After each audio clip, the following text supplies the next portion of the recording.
My name is Patrice J, and I'm trying to run away from myself.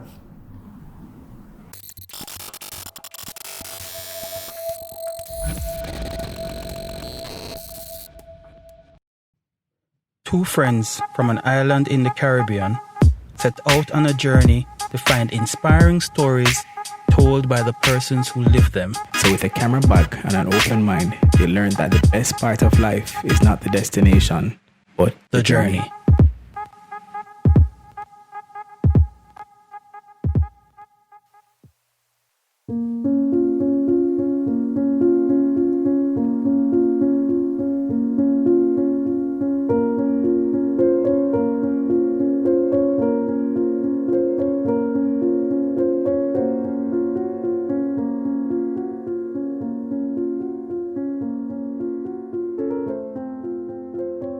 You know when you go to school and you always see those problematic kids and you just look on it and you say, Lord God, they're not going to come to nothing. All them these give bare trouble. Most of the times you just need to sit down with them and find out what the hell is going on. Because them getting themselves in trouble or giving trouble is a way of them asking for help, them screaming out. So I was one of those problematic child. I lived all over the globe. As I will tell people, I think the only place I've never lived is, as Adams would have said, Tivoli. Any inner city, name it, I've lived there, bounce left, right, and center. I used to give a lot of trouble. I was at the principal office when I was going to Merle Grove very often. Me visiting principal office started from when I was at Tarrant Primary. I remember if you say something to me, chuck off and ting. And it keeps getting from bad to worse when I went to high school. Luckily for me, I had Barbara Martin. She has passed away now, but she's one of the best principal I think any school, any kid needed in their life. And I remember when I was in third form, after seeing me at her office countless times, she looked at me once and she said to me, "You're going to become a product of the state home if I continue on the path and continue."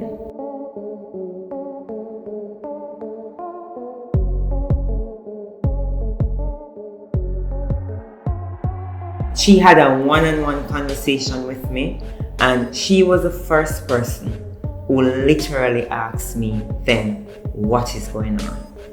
I told her what was happening. I couldn't, I remember she asking me, if I could stay with different family members, stuff like that. Family members, I didn't even trust family members. I'll never forget when I was in fifth form, living with my aunt and my cousins and stuff like that. My only way of getting out of the inner city, my only way of succeeding in life, then, not now, then, is go school, take a CXC, you must get at least 5 CXC subjects. You get 5 CXC subjects, you probably can get a job at the bank or a job at Air Jamaica at the time. And I'll never forget, my CXC fee was sponsored to me by someone at the time, and my own family stole my CXC money. It's like every time something good is supposed to be going on for me, then there's the opposite that happens. And this is why I have the aggressive personality that I have. This is why I have trust issues on a whole. And this is why I have zero relationship with family members, which is unfortunate because I have a daughter. So it's unfortunate for my daughter who is an only child. And you don't have auntie, you don't have cousin, you don't have this, you don't have that, etc. Because I have no close relationship with family members. So why am I living?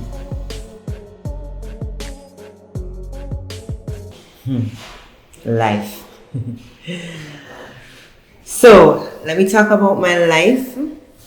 Hi, my name is Patrice J, CEO of the Dynamic Lifestyle Training Studio.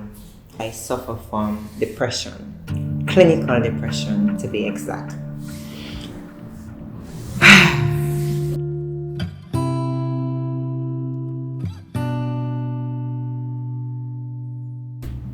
It's not a topic that I really like talking about because I get very emotional about it. It's I guess it's something that came on from childhood trauma for me. In my case, I was repeatedly raped between the age of 13 to 15. I'm a product from the inner city, and if you're all familiar with what we young girls go through in the inner city is when the Don them decide that they want you, the Don gets what they want, or it's basically your life.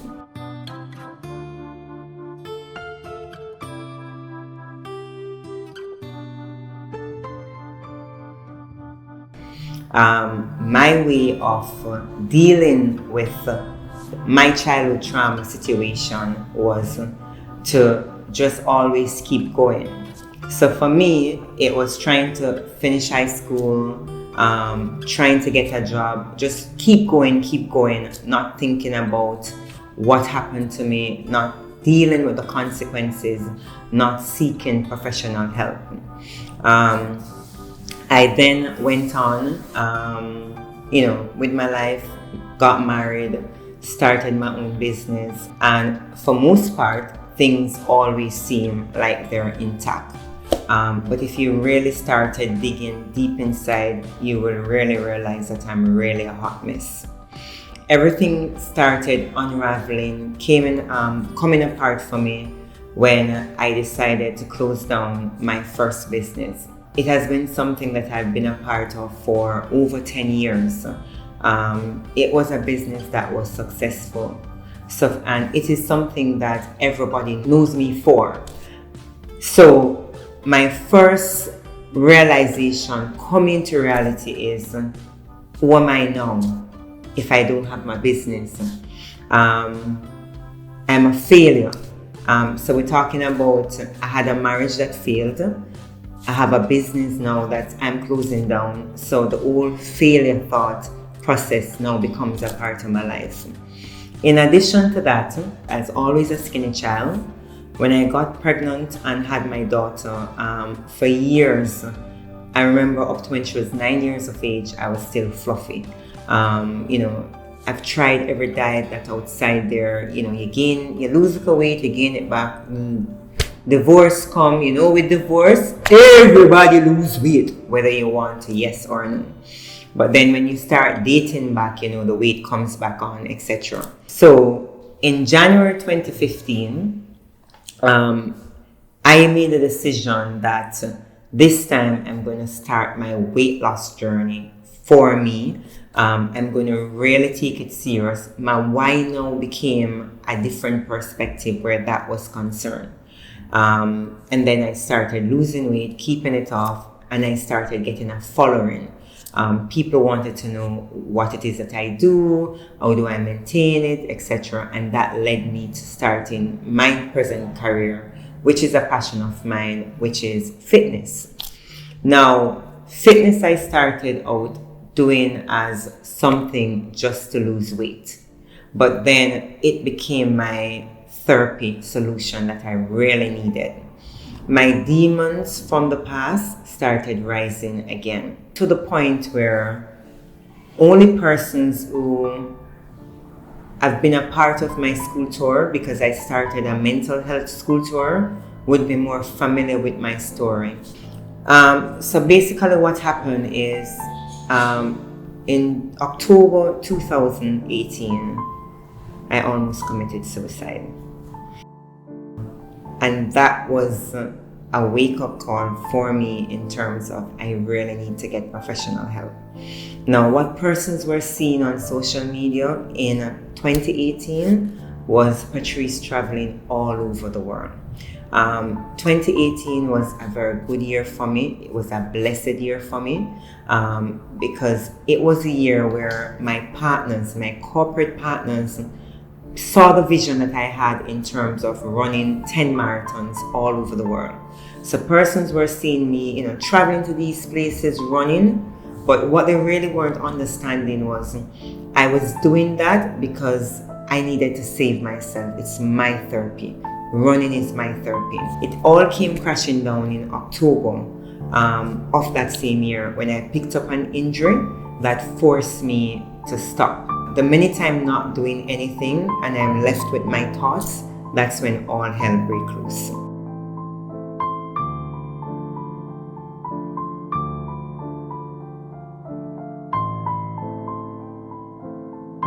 I remember the night I reached out to my best friend. I sent her a WhatsApp and I told her that I'm going to kill myself. I'm literally going to just drive my van into Manor Park and hoping that a chichi bus will just slam into me, instant death. She jumped into quick action, called my daughter, told my daughter, no matter what, do not let me leave the house. This is why I, for one, am never the person that is caught up in anybody fairy tale on social media, because people portray something on social media, but that don't mean that they're happy. So even though I was traveling the world, doing what it is that I love doing, inside, no matter what, I'm a lonely person. And that's what depression does. It is a disease. It really is a disease that no matter how hard you try to be happy, it finds a way to force you to be unhappy.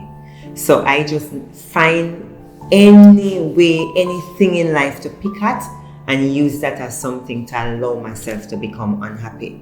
So the injury that I picked up that wasn't allowing me to continue moving in terms of running, I just feed into that fuel and sink into that unhappiness where I wanted to kill myself. A few days later, she sent me a detailed letter saying to me that, every time the phone rings, she's expecting a phone call to say that, I'm no longer here. And it's really unfair to her as my friend to have that responsibility on her. And it's extremely unfair for my daughter to have that responsibility on her. Because my daughter, for the next week going to school, she was afraid of turning off her cell phone. One of the school rules is when she steps through the gate, she has to turn off her cell phone, only can turn it on back at the end of, when school is out. And my daughter said to me 2 days after that incident that every time she goes to school, she's afraid of turning off her phone because she doesn't want, when she turn it on, there is a message that her mother is no longer here. So I then realized that I had to get professional help because the running that I do for my therapy alone cannot assist me.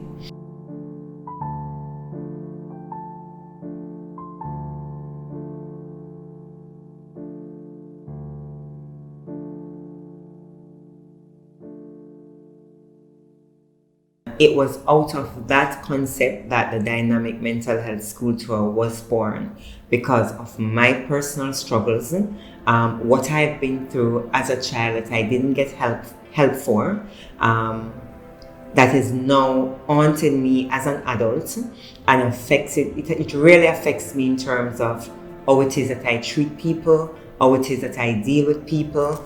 I'm somebody that I totally lack empathy. I don't sympathize with anybody any at all. I try, it's just not in me. I guess because of, the struggles and how it is that I came up. I never had a relationship with my mother. It is something that, up to then in 2018, I really yearn, because who doesn't want to have a relationship with a parent, I have an excellent relationship with my daughter, and I wish I had that with my mother. You're going through something personal, you're going through something business-wise, you're going through just the everyday trials of life. You want to know that you can curl up in bed with your mother. And my mother was never there. I'm the product of a teenage pregnancy, and I'm also from a domestic violent household. So I'm her first child, and as far as she's concerned, I ruined her life. She went on social media a few years ago and did a post talking about her 3 sons. Somebody even asked her, but don't you have a daughter? Things like this. No matter how hardcore anybody is as a human, We are human and it's going to affect us emotionally.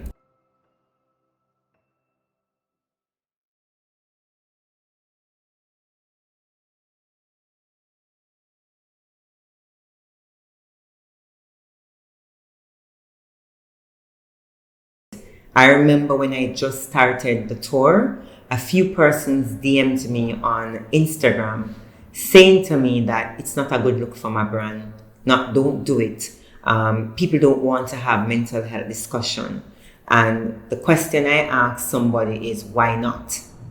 You understand me? Or are we going to destigmatize mental illness if we don't talk about it? So it is something that I still struggle with. When I think that I'm better, when I have a better control of my surrounding environment, I'm good. The minute I no longer have control around my environment, I then spiral again out of control. And that is something that just happened recently. The only persons who know are the persons who are in my immediate circle. I'm a very private person, so, there are things that people will not see on social media. If you follow me on social media, you even realize I don't post personal stuff on social media. It's always just business. Persons who relate with me on a daily basis, because I will normally do scheduled posts where business is concerned. If my social media page goes quiet for a day or two, then they figure something is up. But the reality of it, this time, it was so bad, I literally lost control of life itself, where I just wanted to end life on a whole. So for me now, I realized that for the next few months, probably a year, 2 years, whatever, I will have to have I have to be in therapy session, because I cannot deal with my illness on my own. I am the type of person where I am always there for everybody. I'm there for my clients, I'm there for my friends. I'm there for, if you talk to anybody that interact with me, they will always say the same thing. I can always message Pat at any time because she's always there. But nobody's there for me. That's how I look at it. I'm not saying that there's nobody there for me, but how I look at it is, if I'm struggling with something, whether it's business, whether it's personal, whatever the case is, I don't know who it is to turn to. I have nobody there to turn to speak to. So then I'm left with the chain of thoughts in my head. Is life worth living? Why, I no longer want to live. And that's what happened the other day. I literally gave up on life. And because I literally gave up on life, I now have a 16-year-old daughter that I will have to go and get therapy for, because she now saw to the extent of where I literally gave up on life.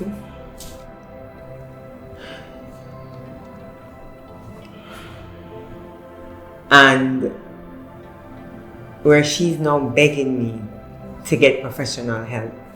This interview that I'm supposed to be doing, this talk I'm supposed to be doing with you guys, it's something that should have happened before, but I couldn't even do it because it was in that time frame where I almost killed myself. My daughter and I, everybody knows we're extremely close. Extremely, extremely close. My daughter is the only person that brings out the human side to me. And sometimes I think she used that, kids, she used that to her advantage because she knows that I have a soft spot for her. And the pain that I saw, that I put my daughter through after, was my wake-up call. But at the time when I'm doing what I'm doing, I'm not thinking about her. I'm not thinking about anybody else. All I'm thinking about is I just want to get rid of the pain that I'm feeling on the inside. The beautiful thing about it, guys, which is also an unfortunate thing, we're living in a social media world right now where the ones who we think we can trust, we can't trust them. So because we can't trust them, we're afraid of reaching out to persons. You understand me? I spoke about, my best friend who was there in 2018. Again, she was there the other day for me. You understand what I'm saying? And I have another friend who was also there for me. And I can't even think of, their thought process of dealing with my situation then. But I know that they must have been freaking scared. Because no matter what, they just could not. I wasn't taking reasoning from anybody. As a matter of fact, when you're in that mental space, you trust no one. You trust no one. And I remember saying, I don't want to have any conversation unless it's with my doctor. Because I trust no one. I wanted no one to be around me. Because all I'm thinking is that they're going to commit me to Bellevue.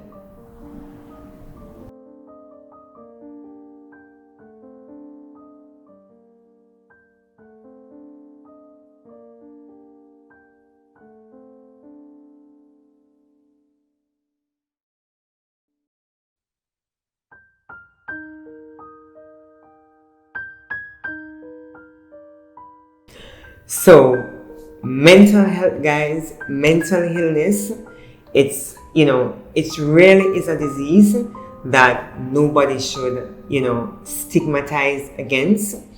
For me, one of the way I'm able to keep it under control, it's by continue doing my fitness related stuff. And I guess that's why I'm really, quote unquote, successful in fitness. Because for me, I'm not just doing it for the monetary element of it. I'm doing it because it's a part of survival for me. If I don't have it, then I don't know if I'd be here right now.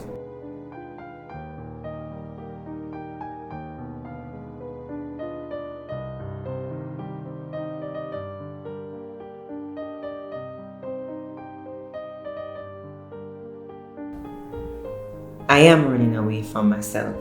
And because I'm running away from myself, that's why I tried killing myself on 2 occasions. But the reality of it is, it doesn't matter what problems it is that life throws at you. It doesn't matter what reality it is that it grasps from you. I cannot continue running away from myself. I have to stand up and face it head on.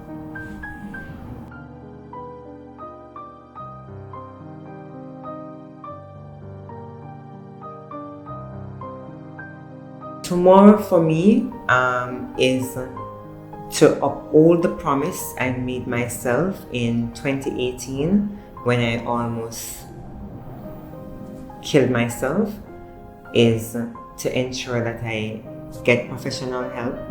Not just get professional help to where you are right now and you stop, but to keep and to stay with that professional help. Because the reality of it is, I'm living with a disease that I'm constantly at war with within myself. And I never want a repeat of what happened the other day because of my daughter. Nobody else but my daughter. I want my daughter to enjoy the rest of her teenage life, and I don't want her to not being able to enjoy the rest of her teenage life because she's always constantly worrying about her mother. So my tomorrow is to make sure that I constantly, consistently, just as how I do it in terms of fitness, I'm always consistently working out. I'm consistently there turning up for work, even though I'm sick and nobody knows. I'm always there consistently turning up for my clients. But then I can't be an hypocrite, because that's what I am. I'm there for everybody else, but I'm not taking care of my own self. And for that, then I am the biggest hypocrite. And one thing I always preach about, and I say it on all my platforms, I always try to be as authentic to myself as possible. And this is why I never hid the story about my illness. So I have to ensure that I am always authentic to myself. Not only that, my story can probably save another person's life. And that's what I want. I'm a big advocate for mental health, and I'll always forever be an advocate for that going forward in life. My daughter has me as a very strong person, a very, very strong person. She tells people that her mommy is one of the strongest person in the world. She lean on me for a lot of things. What I want my daughter going into adulthood to understand is that mental illness is a disease that can affect anybody. It doesn't matter who you are. What I want her to also take away and to carry into adulthood is, if anything should affect her mentally, where, and when I said mentally, I mean any of the illnesses underneath the umbrella, she's not afraid to reach out to help for help. She will not be taking the punk route that I want to take on the past two occasions. She's going to be stronger than me and know that she can get help for it and she can be better. And the weakness and the selfishness that I displayed in front of her, she will never do it in front of her kids. Don't be afraid to reach out to get help. Don't be afraid to ask for help. And if you have those friends that are in your corner, if you have those friends that your help means the most to them as their health, you better be grateful and better be thankful. Because right now, I don't know what I would do without Janelle or Tara in my life right now. Apart from my daughter, I don't know what I would do without them right now in my life. But it's unfair for me to keep putting them through all my series of drama because I refuse to get help for myself.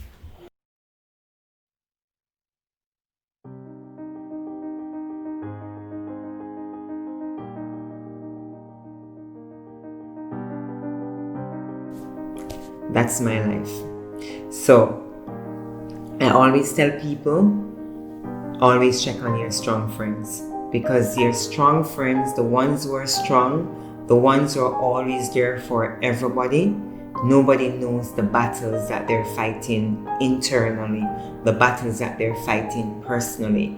And we take for granted that because they're strong, that they're okay. That don't mean that they are.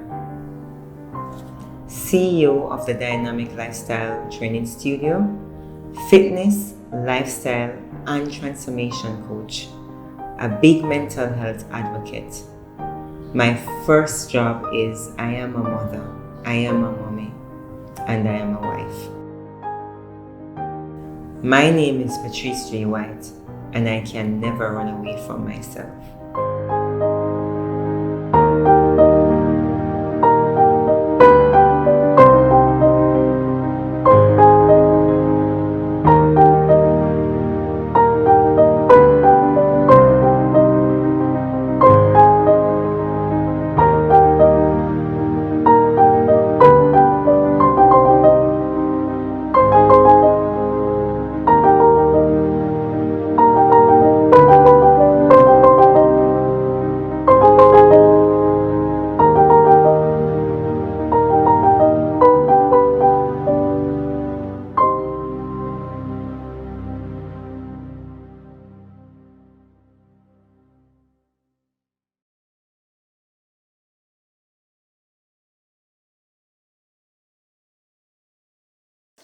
Hi, my name is Kadisha, and this is the story of my little black jacket.